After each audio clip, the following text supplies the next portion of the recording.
Greetings to you all, my brothers and sisters. Welcome to the Questions About the Word series, where we use Bible scriptures, teachings, stories, and revelations to go through a range of important topics to answer your questions about the Word of God. Please help the Word of God to reach as many people as possible by sharing, commenting, and liking this video. Please also subscribe to this channel to keep up to date with new content. Today I'll be speaking to you about the 7 consequences of laziness and idleness. It is important to note that we all require and are entitled to times and seasons of rest, but God does not support idleness and laziness. We have all been created to fulfill our divine purpose. Fear and excuses. Proverbs chapter 22 verse 13 says, "The lazy man says, there is a lion outside. I shall be slain in the streets." Proverbs chapter 26 verses 13 to 16 says, "The lazy man says, there is a lion in the road, a fierce lion in the streets. As a door turns on its hinges, so does the lazy man on his bed. The lazy man buries his hand in the bowl. It wearies him to bring it back to his mouth. The lazy man is wiser in his own eyes than 7 men who can answer sensibly, does not look after themselves and their surroundings." Proverbs chapter 24 verse 30 to 34 says, "I went by the field of a lazy man, and by the vineyard of a man devoid of understanding, and there it was, all overgrown with thorns. Its surface was covered with nettles. Its stone wall was broken down. When I saw it, I considered it well. I looked on it and received instruction. A little sleep, a little slumber, a little folding of the hands to rest. So shall your poverty come like a prowler, and your need like an armed man." Proverbs chapter 15 verse 19 says, "The way of a lazy man is like a hedge of thorns, but the way of the upright is a highway." Covetousness. Desiring what others have, but refusing to work for it. Proverbs chapter 21 verse 25 to 26 says, "The desire of the lazy man kills him, for his hands refuse to labor. He covets greedily all day long, but the righteous gives and does not spare." Proverbs chapter 13 verse 4 says, "The soul of the lazy man desires and has nothing, but the soul of the diligent shall be made rich."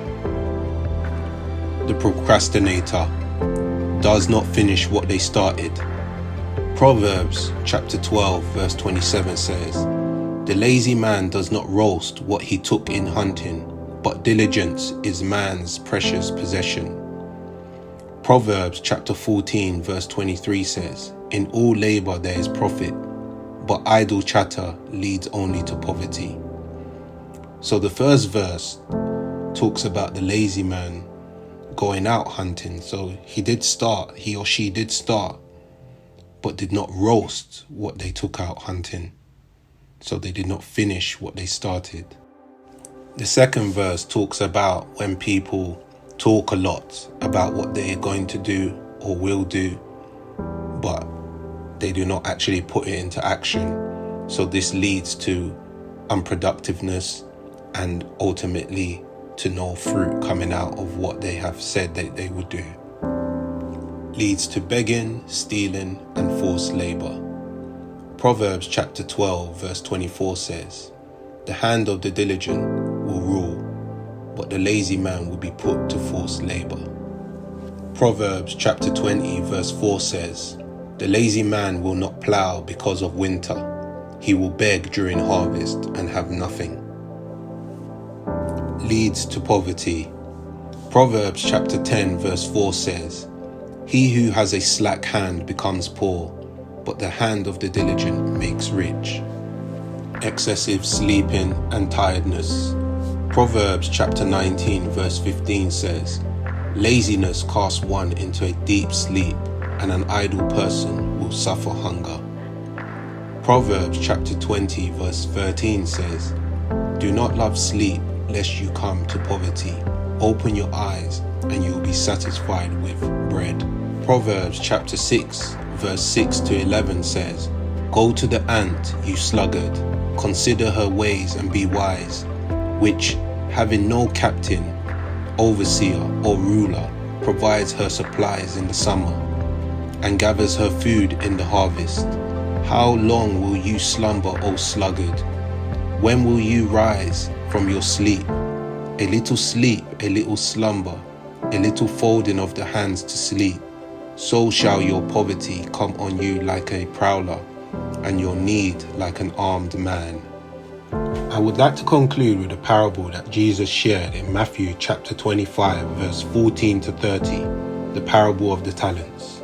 "For the kingdom of heaven is like a man traveling to a far country, who called his own servants and delivered his goods to them.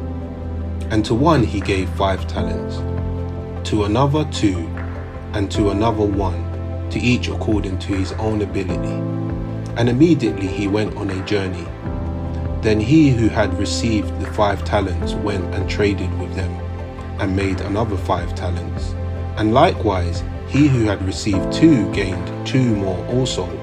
But he who had received 1 went and dug in the ground and hid his Lord's money. After a long time the Lord of those servants came and settled accounts with them. So he who had received 5 talents came and brought 5 other talents, saying, Lord, you delivered to me 5 talents. Look, I have gained 5 more talents besides them. His Lord said to him, Well done, good and faithful servant. You were faithful over a few things. I will make you ruler over many things. Enter into the joy of your Lord. He also who had received 2 talents came and said, Lord, you delivered to me 2 talents. Look, I have gained 2 more talents besides them. His Lord said to him, Well done, good and faithful servant. You have been faithful over a few things. I will make you ruler over many things. Enter into the joy of the Lord. Then he who had received the 1 talent came and said, Lord, I knew you to be a hard man, reaping where you have not sown, and gathering where you have not scattered seed. And I was afraid, and went and hid your talent in the ground. Look, there you have what is yours. But his Lord answered and said to him, You wicked and lazy servant, you knew that I reap where I have not sown, and gather where I have not scattered seed. So you ought to have deposited my money with the bankers, and at my coming I would have received back my own interest. So take the talent from him, and give it to him who has 10 talents. For to everyone who has, more will be given, and he will have an abundance. But for him who does not have, even what he has will be taken away. And cast the unprofitable servant into the outer darkness. There will be weeping and gnashing of teeth.